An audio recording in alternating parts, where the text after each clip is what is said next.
Hi, and thank you for tuning in to Noir Histoire. I'm Natasha, and in this episode, I'll be sharing what I've learned about Sam Cooke. Born on January 22nd, 1931, died on December 11th, 1964, nationality American, notable singer, songwriter, and entrepreneur. Samuel Cooke was born in Clarksdale, Mississippi, one of his homemaker mothers and Baptist preacher father's 8 children. Showing an interest in and talent for singing, he began performing in the choir of his father's church at a young age. When Cooke was still a small child, his family relocated to Chicago, Illinois. Cooke's first singing ensemble was the Singing Children, a gospel group that was formed with 3 of his siblings. As a teen, he joined and became the lead singer of the Highway QCs, a teen gospel group with which he would perform from the age of 15 to 19. This was while also attending Wendell Phillips High School, where he was a diligent student earning good grades and was ultimately voted most likely to succeed by his peers. Shortly after graduating from high school, Cooke was offered the opportunity to replace the lead singer of the Soul Stirrers. The gospel group was immensely popular in the church circuit and enabled Cooke to travel the country performing at various churches. Joining the group allowed him to further develop his voice and performance chops, which deviated from the day's norm of raw power. This period was also notable as it was during this time that he began to pen songs with the group. They would score several gospel hits in the mid-1950s on specialty records. Their success within the genre made the group and Sam incredibly popular within the Black community, especially among churchgoers. Up to this point, Cooke had only been involved with gospel music in the church community, but going back to his younger days, Cooke had been exposed to and influenced by the harmonies and melodies of secular musicians. At the time, there was a hard divide between Black gospel and secular music. Secular musicians who decided to move to gospel could do so by adapting their old songs or leaving them completely behind for their new gospel endeavors. But it was more complicated for gospel singers to transition to secular, as they were viewed in a sense as backsliding, leaving the righteous path for worldly music and all that implied. Cooke aspired to expand beyond his gospel roots and audience, but fearing a backlash, he made his first foray into secular music, Lovable, under the name Dale Cooke. The ruse didn't work, and Cooke found himself kicked out of the Soul Stirrers and also dropped from the group's record label. But what likely began as a period of uncertainty would give way to tremendous success.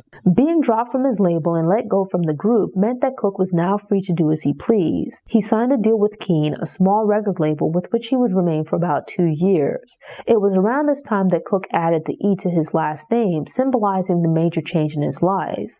Now relatively unrestricted, Cooke released You Send Me, a smash hit that would go on to sell over 2 million copies. That song was the beginning of a string of hit romantic ballads and albums. Following in the footsteps of Ray Charles, Cooke blended gospel with Black secular music, which helped to create the foundation of soul music. He opened the floodgates for Black singers moving from gospel to R&B/soul. After signing with the William Morris Agency, he scored appearances on mainstream outlets such as the popular Ed Sullivan Show and the Copacabana, though the Copa appearance was a flop. Despite, or maybe due to the commercial success of his records, Cooke began to sour on his arrangement with Keene right as big labels began courting him. The most serious contenders to emerge in negotiations were Atlantic and RCA. Signing to Atlantic would have meant being an artist on America's then largest R&B label, but would have required Cooke to give up his publishing. Instead, Cooke signed a lucrative deal with RCA, which included a large advance and the opportunity to own his masters after 30 years.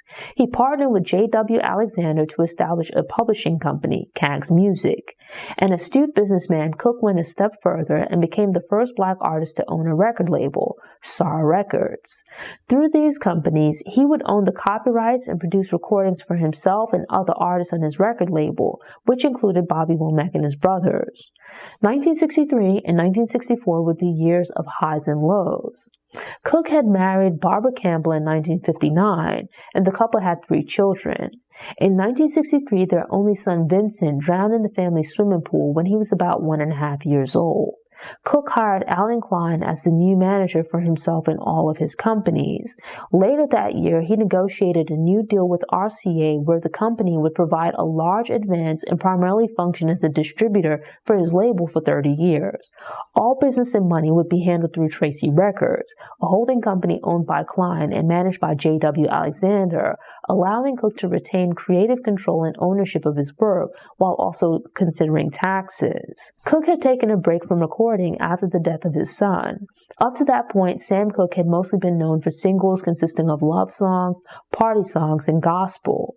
As the civil rights movement was gathering speed, various musicians released conscious songs in support. Inspired by the era in these songs, especially Blowin' in the Wind by Bob Dylan, Cooke crafted A Change Is Gonna Come.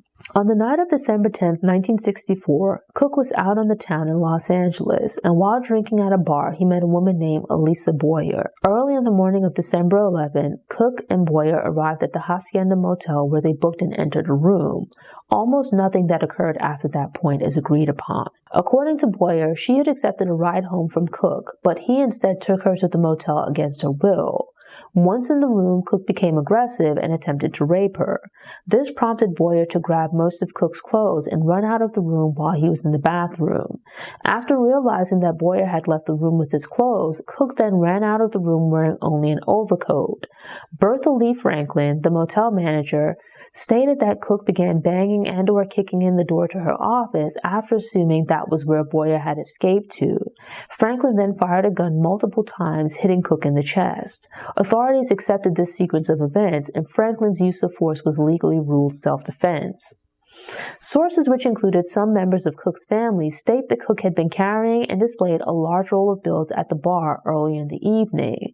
They alleged that Boyer was a sex worker who willingly accompanied Cooke to the motel.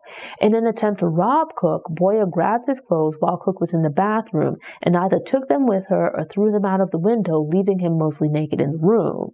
Cooke then ran out of the room, attempting to get back his money and clothing. He ran to the motel manager's office looking for Boyer and or help when he was shot and killed by Franklin. Cooke's funeral was attended by several thousand people, including many celebrities of the time, some of whom sang during the service. Cooke's record label officially released A Change Is Gonna Come as a single 10 days after his death. It went on to become his signature song and one of the most significant songs of the movement.